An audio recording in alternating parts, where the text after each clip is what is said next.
Last week we did Srimad Bhagavatam, Canto 11, Chapter 28 from the Jnana Yoga. The verse which said, verse 27, it said that you have to practice devotional service unto the Lord and remove all the contaminations from the mind of material possession. And you have to carefully avoid associating with the material modes, which is a form of nothing but Maya, or as we call it, a Prakriti, a portion of the Prakriti. Now, what was being said is expanded over here in verse 28 today. So, Srimad Bhagavatam, Canto 11, Part 2, Chapter 28, Jnana Yoga, verse 28. Just as an improperly treated disease reoccurs and gives repeated distress to the patient, the mind that is not completely purified of its perverted tendencies will remain attached to material things and repeatedly torment the imperfect yogi.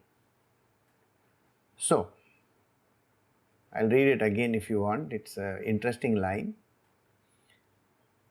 Just as an improperly treated disease recurs and gives repeated distress to the patient, the mind that is not completely purified of its perverted tendencies will remain attached to material things and repeatedly torment the imperfect yogi.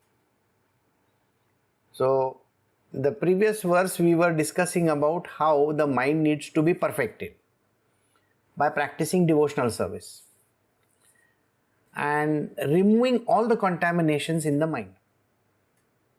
In this verse, he's talking about the recurrence of disease. Now, what exactly is he saying? Krishna is telling Uddhava that if you are not going to take care of your mind, the mind is continuously going to fall. How does it fall? It falls repeatedly and repeatedly. I mean, there is no way in which you can control it after that. How does the repetition happen? Let us take a simple example. Today in the morning, I was reading about a young boy who had given his SSC examination, that is the examination which is very crucial to most of the students from the school who go to the college. And this boy had 624 marks out of 625. So this young boy from Belgaum, who had 624 marks out of 625, was not happy with the result.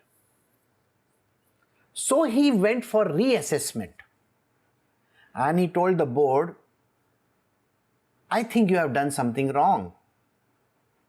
The board reassessed his paper because he insisted on finding out where did he miss that 1 mark.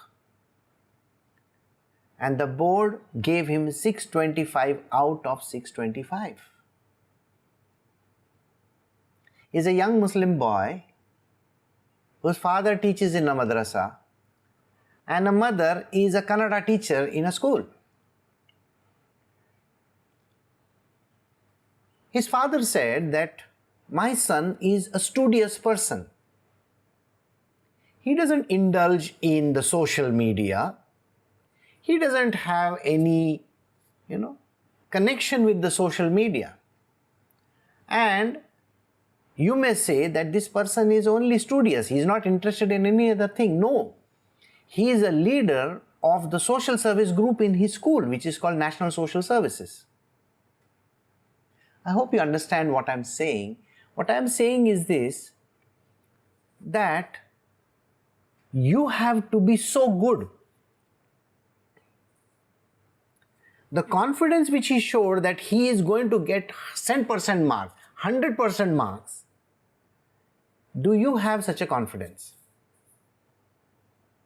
in your devotional service? It's like we were discussing a few days ago about attendance for the satsang.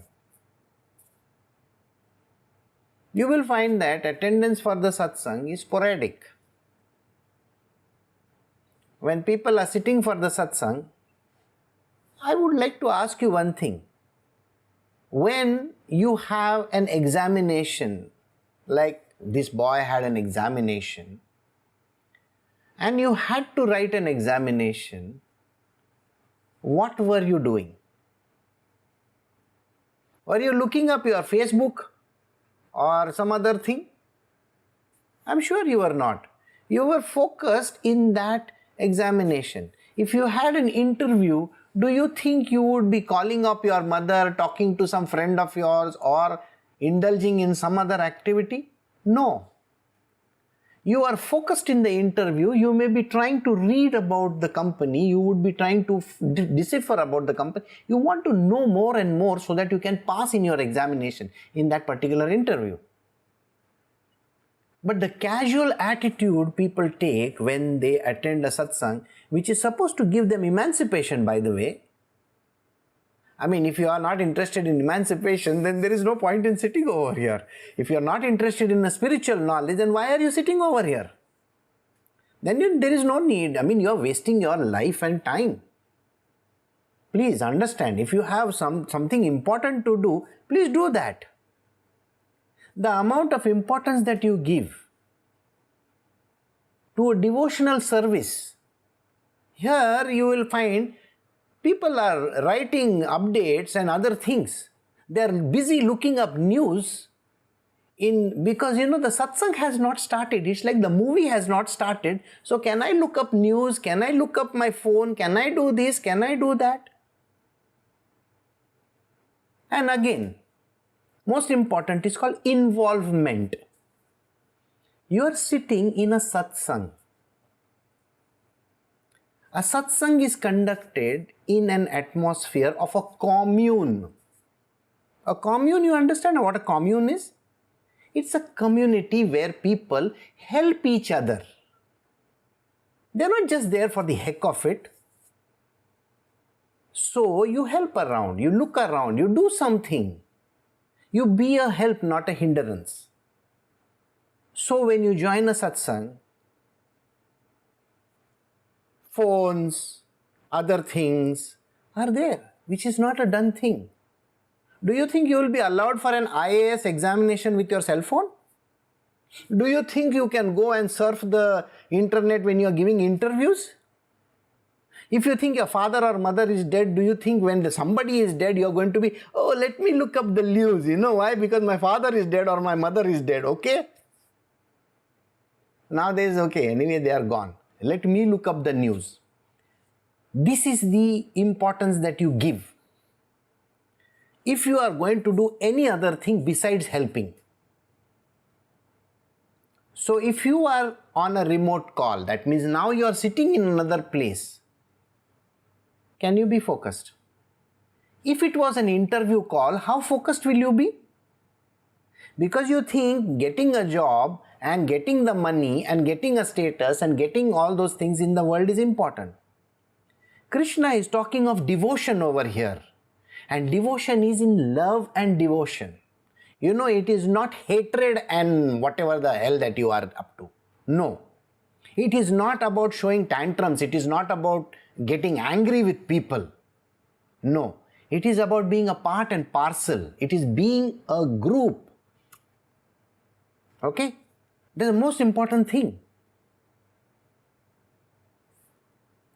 The idea that you are a part of a commune, you are a part of a group, you are a part of the devotional aspect of the Lord. We are not here for the heck of it. Are we coming here for enjoyment? We are not come here for enjoyment. The purpose of being a part of a satsang is ultimate. He is talking about becoming a yogi. And becoming a yogi means perfection in yoga. You got what I'm saying? Perfection in yoga first starts with a disciplined approach, helpful approach, kindness, compassion, love, understanding. These are the words. Isn't it? But if you are used to certain things, what will happen? Then you are bringing the trash from your past life over here. What is the trash from your past life? Most important is called the mind. You understand what the mind is? Why are you joining a satsang? Why are you joining a guru's place? Why are you doing this? Why are you doing this? Do you know? You are doing this because for you the most important thing is devotion to the Lord, and I am like a teacher who is going to teach you to reach over there. So, and there is a modus operandi. How do you operate over there? Isn't that the truth? Suppose you were to join an army school. Do you think you can take it casually? You can dress whichever way you want, you can be whichever way you like. You know how your commander is going to be the one who is going to be pushing you along. I'm not saying that it's maybe you will call it like a very rigorous training over there. Do you think this training is lesser rigorous? When people treat spirituality as a less rigorous kind of an relaxed atmosphere, then there is something desperately wrong. This is more severe and more intense than any interviews of this world, than any army trainings of this world. Even the black cat commandos cannot get this kind of training, because black cat commandos will be retiring at the age of 58. Here you are going to be retiring straight to the second divine unmanifest, isn't it? There is no life and death. So treating this is very, very important. Alright. Most important part is, it is voluntary. You have come with an intention that you want to learn and you want to do something. So please learn and do something. Don't treat it as casually. Second, you have habits which you have brought from your past life. Do you think you can carry your habits in a training school, in an army school? You know that army training thing? Can you carry your habits? Oh, I was smoking over there, so I will smoke over there. Oh, I would throw my shoes around. Can I throw my shoes around? I am used to reading only comic books. So I am going to read comic books in the, school over there. I'm sorry. You know the Navy SEALs? I'm sure if you have seen how the Navy SEALs of the US Marine Corps, the way they are treated, the way they have to, you should see the way in which they are pushed inside the water. It is not a joke. This training of spirituality is more severe than that. Okay? So, the mind that is not completely purified of perverted tendencies. If your mind is having perverted tendencies, what is perverted tendencies? Perverted tendencies are those tendencies which you have brought from your material world. Isn't it true? The way you dress, the way you interact with people. Do you think you can interact in the same way with what you used to do in the past? You can't. You have joined a training school for the elite. You know what an elite training school is? This is more elite than what you can ever dream of. And in the elite training school, there is a commander-in-chief, there is a person who is going to push the hell. He is going to be a very big tyrant. Though I have been called many a times as a Hitler and a tyrant by most of the people, but they have really not seen what a Hitler and a tyrant can do in spirituality. Tolerance is what I do, but I don't think tolerance is going to help.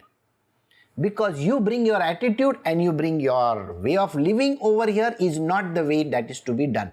So please put those things out of the system. I need a pure mind over here for you to grow. And how does the purity of mind come? You have to clean the entire mind of all the material worldly crap. Do you understand what I'm saying? Starting from the way you get up in the morning to the way you go to sleep. Do you think that is how the whole thing works or no? So there is a decorum, there is a way of living. Provided you want a change in your life. If you casually are a casual person over here, then there is no change that is going to happen. But remember one thing, when you want to get all your goodies, you have to go to the same goodie bank of the Lord, isn't it? You have to go to the same bank and you have to ask Him for it. But He is assessing everything. An assessment is done of every person, every individual. How do they behave? What do they do? How is their... It's exactly like the schools. 625 on 625 marks is important. Do you understand what I'm talking? So, let us say you are having a habit in the past. Let us take an important habit. A habit of, let us say, drinking 10 cups of coffee a day. Or maybe 5 cups of coffee a day. You have a habit. It's a habit from your past life.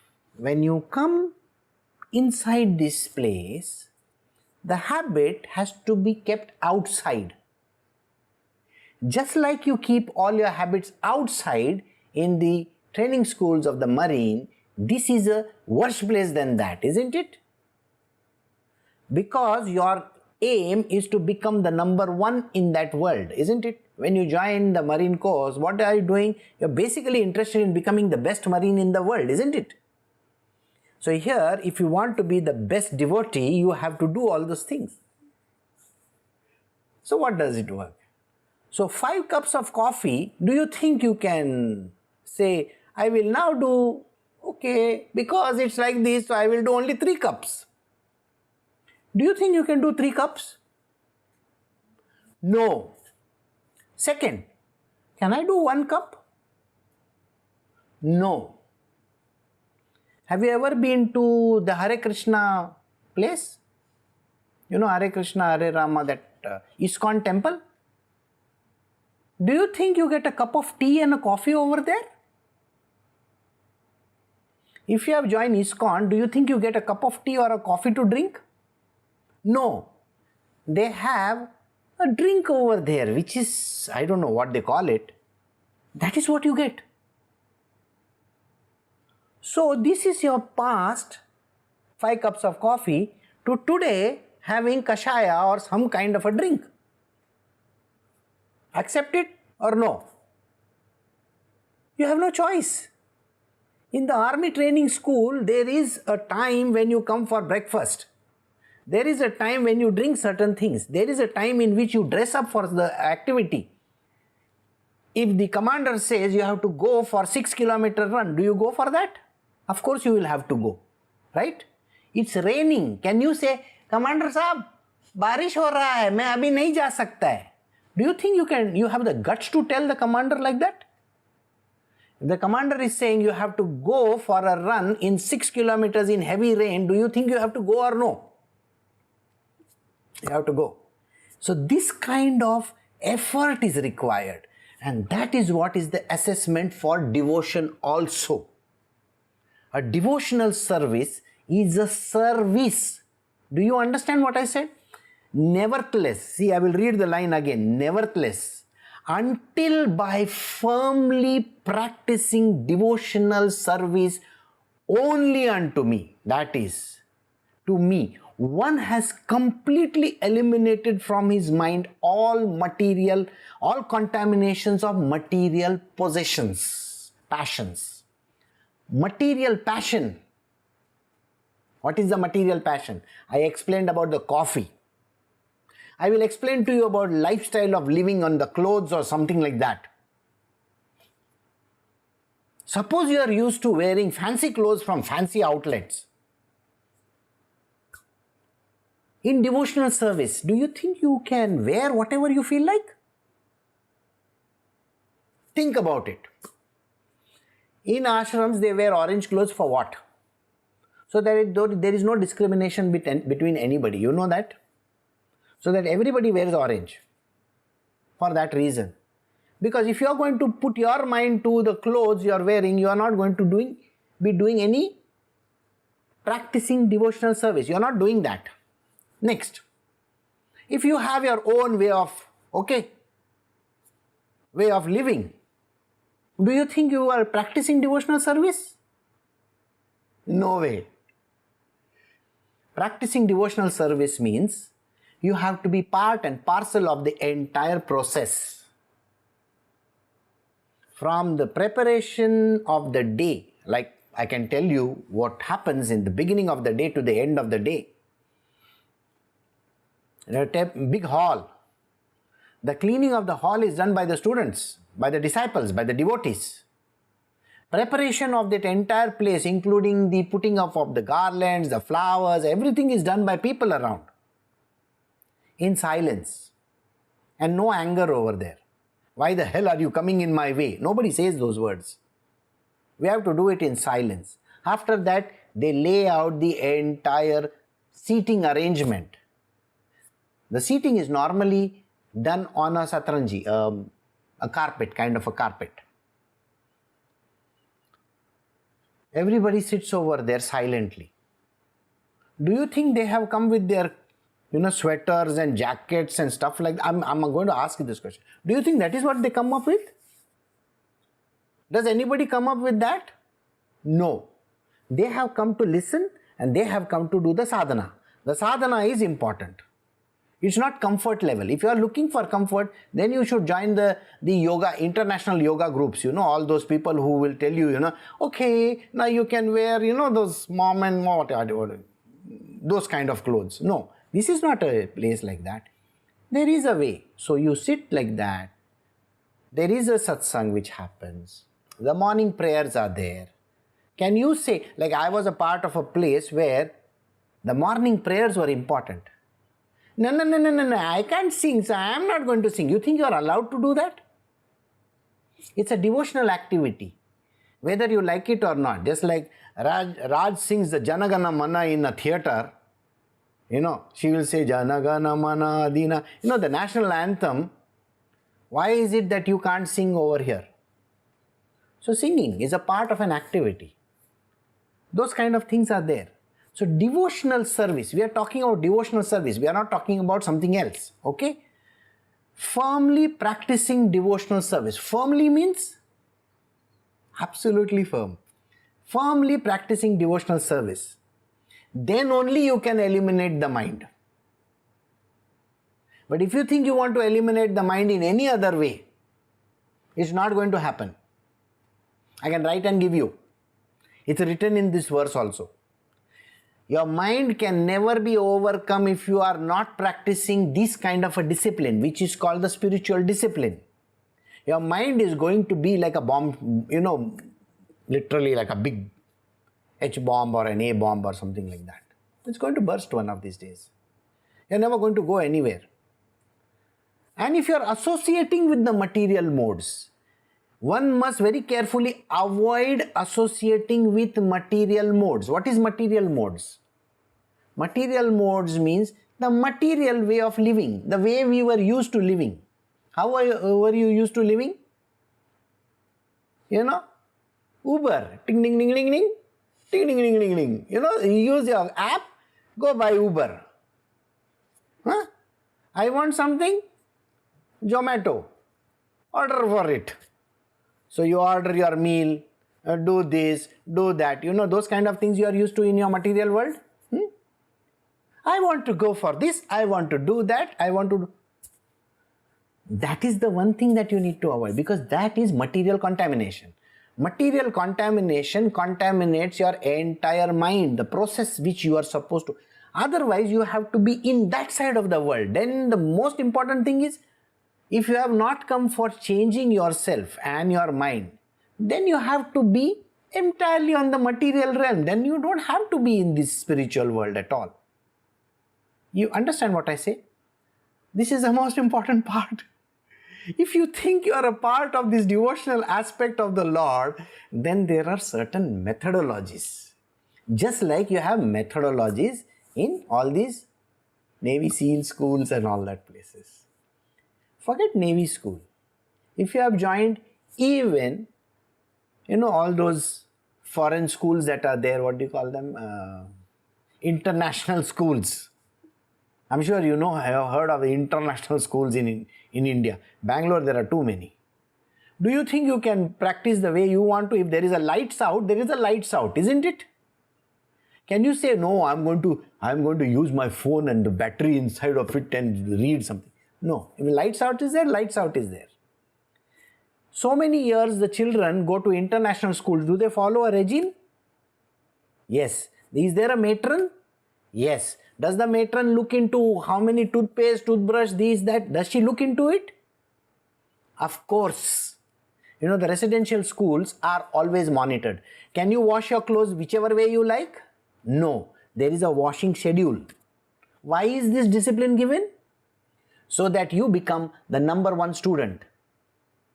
So if you can expect your own self or your child or whoever to be a very good student, isn't that what you are supposed to do? Follow a regime? Like study regime? You have to follow. You want to be a PhD or something. Do you think you can get a PhD just for, okay, 10 rupee ka PhD do? I mean, go and buy 10 rupee PhD? A certificate from the market? No, you have to work very hard. And there is a regime. You have to set a certain thing. So in this also, spiritual world also, we set certain rules for you to become perfect in devotional service. So, but let us say, you have joined a satsang, you have joined this ashram, you have joined a part of my group, and then you take it very casually. Just as an improperly treated disease recurs and gives repeated distress to the patient, the mind that is not completely purified of its perverted tendencies will remain attached to material things and repeatedly torment the imperfect yogi. So those who are a part of this group are called yogis. Okay? Not that yogi with that sendi and all that. Okay? Yogi means you are a yogi. You may be a bald person also. Does not matter. Well, as a yogi, you are a part of the group. But why do you want to become an imperfect yogi? No. Perfection in yoga is important. So, disciplinary approach towards everything is important. And can you leave your tendencies outside? Tendencies outside means? Do not come with your mind. Do not come here with your mind. Because if you come with your mind, what is going to happen? You are going to teach people around you all your nonsensical stuff. Alright? What is the nonsensical stuff? We should buy the best, we should use the best. No. A commune is a place where we use average stuff which is used by average people. Now people want to eat in banana leaves. Banana leaves? Eating food in banana leaves is very interesting for a marriage ceremony. But can I get a spoon? Can I get a fork? Can I get this? Can I get that on a banana leaf? Think. You want to eat on a banana leaf on one side, and on the other side you are talking about all the foreign stuff. How does that work? Your past life must have been with all those, forks, knives, these, that, all those kind of things. It's not that I don't allow. By the way, I'm not talking about this place. I can definitely correlate to people. So Like I said, I have tolerance towards a lot of things. But remember, if you want to excel, you cannot have tolerance. I cannot have tolerance. I need to become worse than any dictator in the world. Because if I want you to reach your top, then I have to always do that. Push you, push you, push you, push you, push you. Okay, so yesterday, coming on to this, yesterday we had a satsang. Some of you, I think 3-4 people are over here were not a part of this, so I will repeat the little bit. For 2-3 minutes only I will repeat. Everybody wants to excel. Okay? Just an idea of getting up in the morning, eating a food in a particular way, having your bath at a particular time, all that kind of stuff is very, very common. When you do it in a clockwork precision, clockwork means, suppose at 7 o'clock in the morning you have breakfast, 7 o'clock breakfast, 7 o'clock breakfast every day. On the day number 1, 7 o'clock breakfast, day number 2, 7 o'clock breakfast, day number 3, 7 o'clock breakfast. Every day, 30 days, if you have breakfast at 7 a.m., bath at say 8:30 or whatever, I don't know, I'm just saying. Go out for a walk at 6:30 in the evening or 5:30 in the evening. 5:30 to 6:30 walk. You are doing it on a regular basis. Should I commend you for that? Should I say that you have done a great job? Or should I be very happy about you? No. Do you commend yourself every day when you brush your teeth? I brushed my teeth today very nicely. No. But let us say you brush your teeth in the Julia Roberts fashion. Do you know what is a Julia Roberts fashion? No. Julia Roberts' father taught her how to have white teeth. You know white teeth? Have you seen Julia Roberts' teeth? They are white in color. How does she have white teeth? Well, she takes, that soda, or what do you call that? Sodium bicarbonate. What you use in baking and all that? Baking powder. And then she does it. The baking powder gives that white effect. Well, if you are doing brushing your teeth, then one day suddenly, Julia Roberts method. And then you will say, wow, I got white teeth. Then I will say, yes, you have done a great job. Then, after that, you go and knock your teeth out. All your teeth out. Then I say, you have done a still greater job. Isn't it a blip on the radar somewhere? So the line was going straight and now suddenly there is like this. So in spirituality, you are expected to do normal stuff. Like get up in the morning, do your exercise like a habit. You understand? Habit means what? It's like a regular thing in your world. But Krishna says, I don't want to see your habit. I want to see exemplary action, not nonsensical action. I was getting up at 6 o'clock in the morning every day. One day I got up at 8:30. That is not exemplary. Exemplary means I used to get up at 6 a.m. in the morning. One day I got up at 4. Second day I got up at 4:30. Okay. And you continue to get up at 4 and 4:30. Exemplary action. But then, should I say that you have to do better? Of course. So I gave an example of a person. Now this person has got 10,000 inventions. 10,000 inventions against his name. He has written 10,000 papers. I'm sorry, for some people it's a repetition, but listen to it. 10,000 inventions, 10,000 papers he has written. How many years do you think you will take to write 10,000 papers? Assume you do one paper a day. Assume you do one paper a day. That means 365 papers, right? It would take approximately 27 years. Every day, 365 days, 24/7, doing one paper a day. Do you think you have the guts to do that? No. Every day working like this only? No.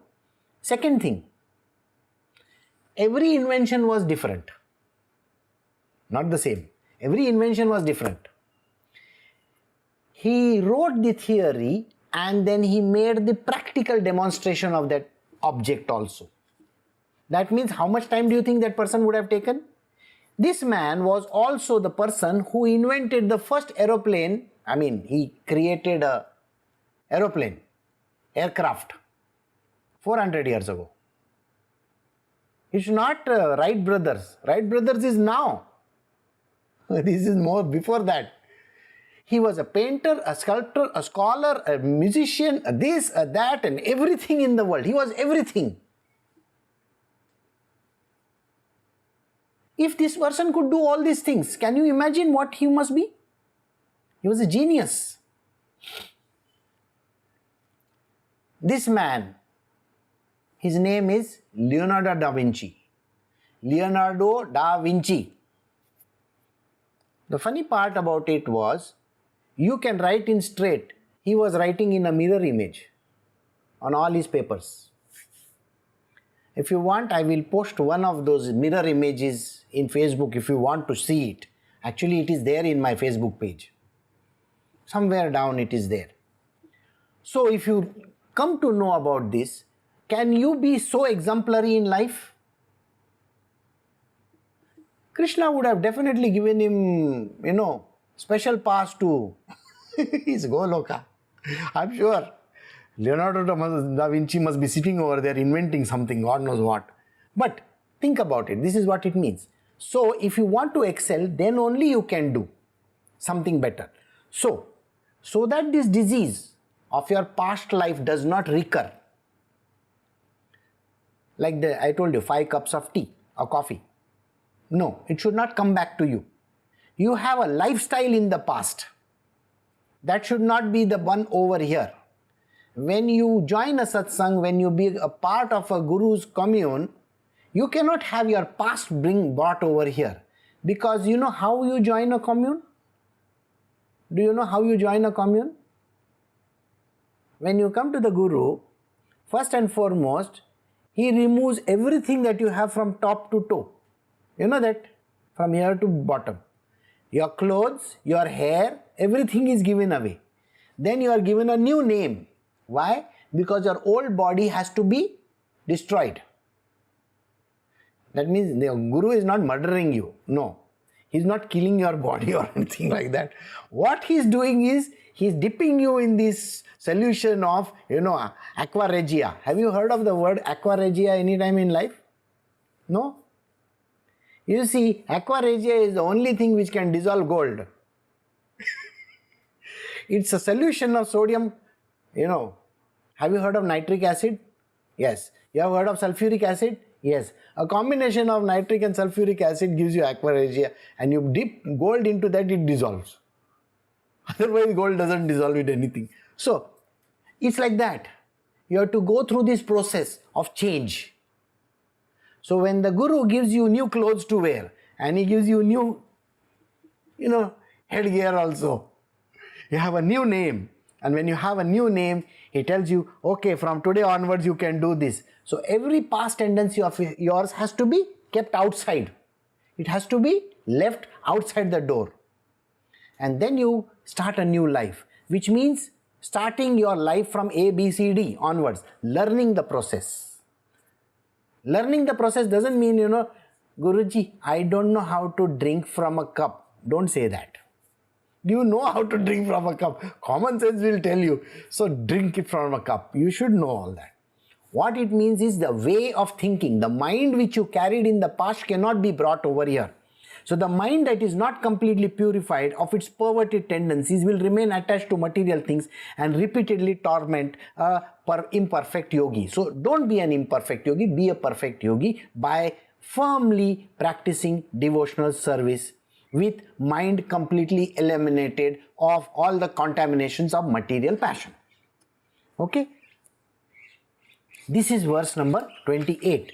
Sometimes the progress of imperfect transcendentalist is checked by attachment to family members, disciples, or others who are sent by envious demigods for that purpose. But on the strength of their accumulated advancements, such imperfect transcendentalists will resume their practice of yoga in the next life. They will never again be trapped in the network of fruitive work.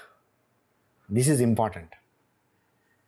Sometimes the progress of imperfect transcendentalists, that means these yogis who are imperfect, no? They have come with all their trash from outside and they are again repeating the same nonsense over here. What happens to them? Is checked by attachment to family members, disciples and others. Suppose there is one disciple in a group of 100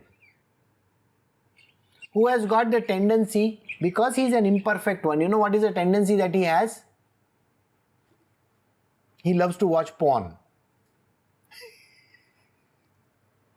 And he has bought his collection of porn from outside. Isn't that the stupidest thing on earth? You can't do that. But I just gave you an extreme example. Let us try this extreme example. I know there are very simple examples also, but extreme examples also. So, then the 100 other students are there. You want to watch? We will also watch. Tumhari Sullu. Like that. Everybody wants to watch. Then what is the point? You should be able to say no and get out of that place. You know, not get into it, not get into it, get out of it. Stay away from it. Because you are on the path of devotion. A devotional path is very, very fraught with difficulties. It is fraught with difficulties. Those who heard me during this Jnana Yoga and Karma Yoga thought it was difficult. Devotional service is it difficult or no? Of course it is little bit difficult. Well, to become straight you have to do a lot of things, isn't it? You want to become a perfect being, so you have to live. First important point in the world, what is it? Who is going to disturb you? Your family is going to disturb you. The attachment. Sometimes the progress of imperfect transcendentalists is checked by the attachment to family members. You have a family and the family is going to be your hindrance in the spiritual domain. If you have attachment to them, then what will happen is, let us take one example of a young boy who had gone to meet Ram Krishna ji, Ram Krishna Paramahansa. And this young boy, he tells Ram Krishna ji, I have to go home. So Ram Krishna ji says, okay. You know, my mummy and daddy, my mother is telling me that you should not go to meet Ram Krishna Paramahansa. You know the reason why? Because he is twisting and turning your mind towards God. You should be getting married and settling down in life. You should be looking for nice girls out there and trying to settle your life. So when Ram Krishna ji was asked this question, this young boy's mother is saying that this is what she is supposed to do. Ram Krishna ji gave an example. You know what he said? You should not follow such a mother. Don't listen to her. Prahlada never listened to his father, who was telling him not to become spiritual. Okay? Bharata never listened to his mother Kaikeyi. Isn't it?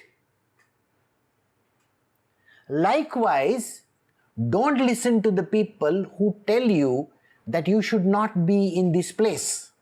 Any family member of yours who is talking this kind of a language is actually pulling you away from spirituality.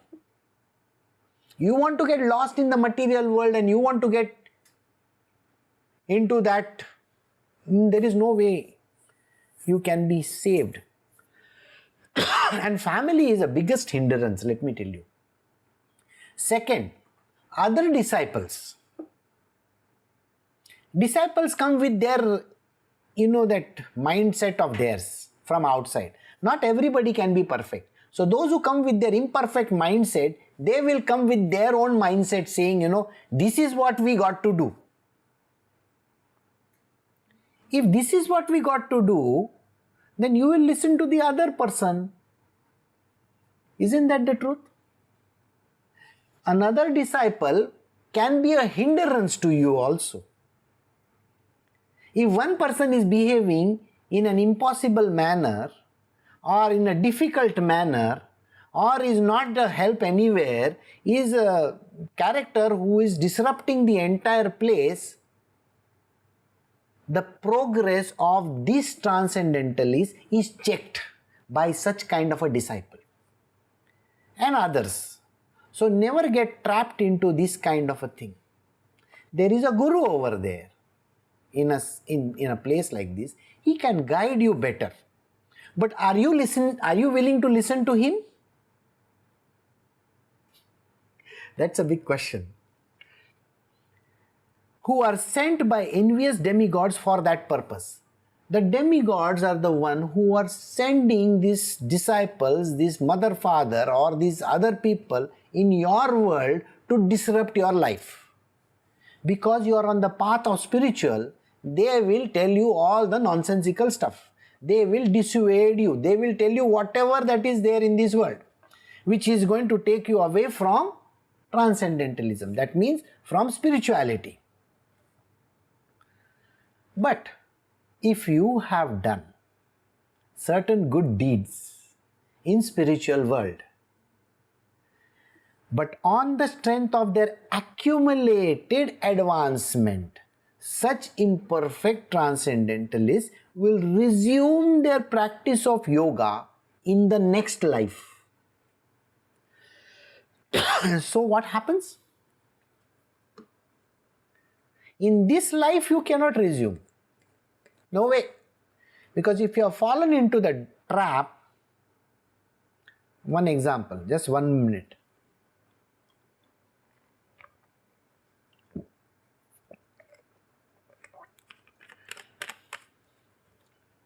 Okay, example. Let us take one example. What is the example that I can give you just now?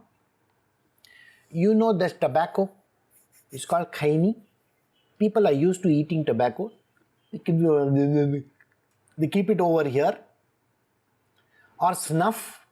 You know snuff, in olden times they used to carry snuff. Or today, gutka, tobacco, again a kind of a thing. Cigarettes, chillums. You know the chillums where they put that marijuana and they smoke it. All the yogis do that. You have heard that?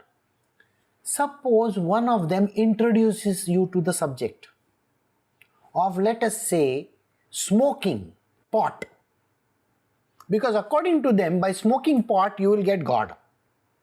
I never knew that, pot and then God. Nothing like that. You break your pot over there, by the way. So, what happens to this individual? This individual gets carried away by that pot, carried away by that gutka or khaini or whatever that is. All the negative bad habits, you get carried away. Other people also get carried away. Do you think they can return back? The return is extremely difficult. So spiritual world stops for them. This progress in spirituality stops there itself. If you are getting carried away by those kind of tendencies, you are going to stop your spiritual progress. Then when will it resume? Such imperfect transcendentalists will resume their practice of yoga only in the next life, not in this life. In this life, you have stopped all your progress. It's a very tragic thing, isn't it?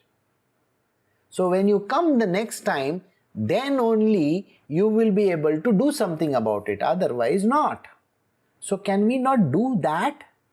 So they will never again be trapped in the network of fruitive work. So only in the next life will Krishna say that now I am clearing up the path and now you are free to proceed. Which gives us another new story. So what happens to the people who leave and go? There are lots of people who join, who leave and then they go. What happens to them? Nothing happens to them. They will have to meet their Guru in the next life somewhere. And then the progress from that point will start. So finally, you have to come back to the same point and start the journey all over again. Did you get the point?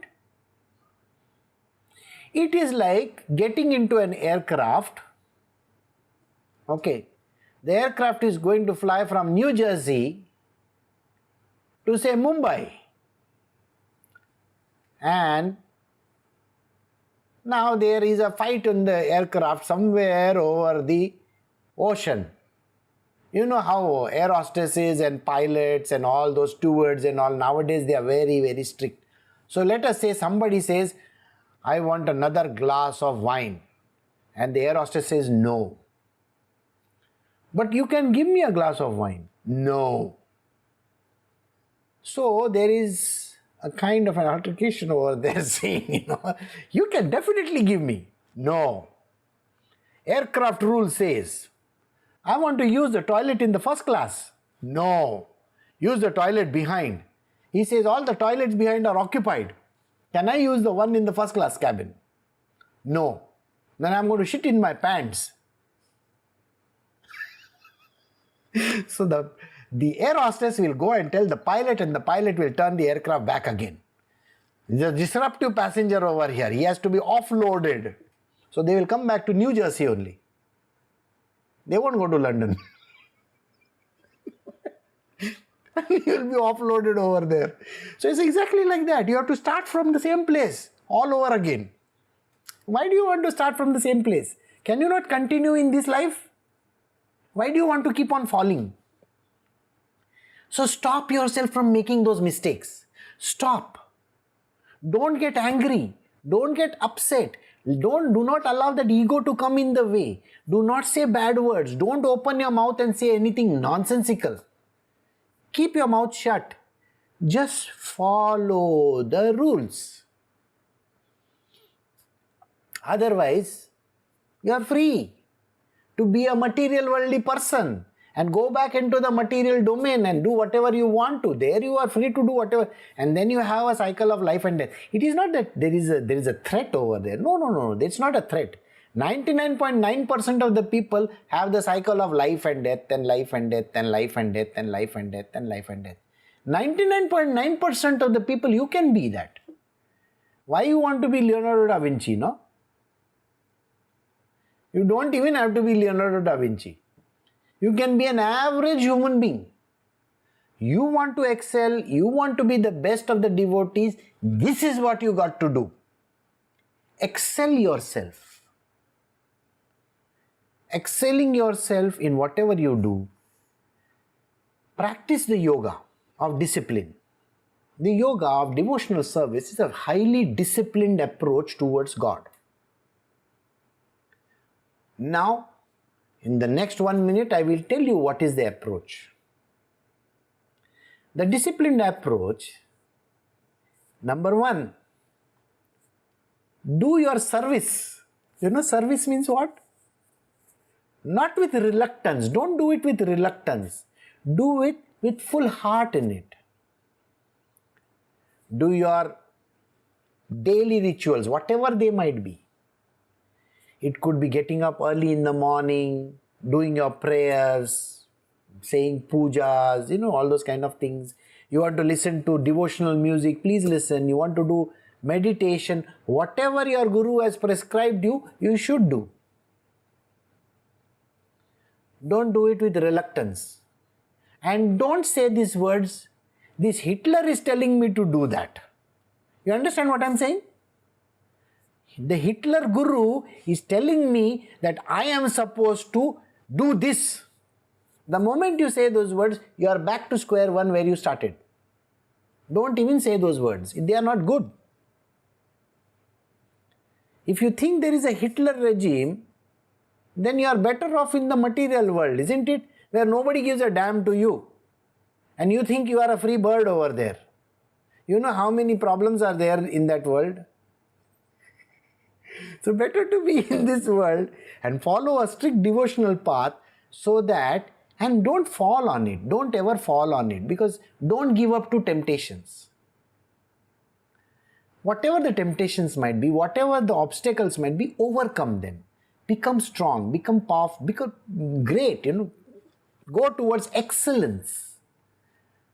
If you stop and you fall down, then you have to come back in your next life and start from where you stopped.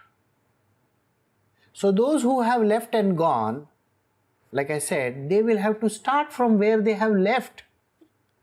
So suppose you have left that point, then there is no way in which you can be brought back and start the process all over again. It is not possible. But most important part is, it has to be a devotional service. Devotional service, firmly practicing devotional service. Let us not mix up the words, alright? So practice devotional service. Tomorrow, I will tell you how this devotional service works. So I was going to give you a small hint, but then I thought to myself that it is a big satsang. It is not a small one. Devotional service is not so simple. Let us go into it. Tomorrow onwards, we will do another one where you will get an idea about what it is. Alright? So we will stop over here and I shall resume tomorrow. Take care. You have a very good day.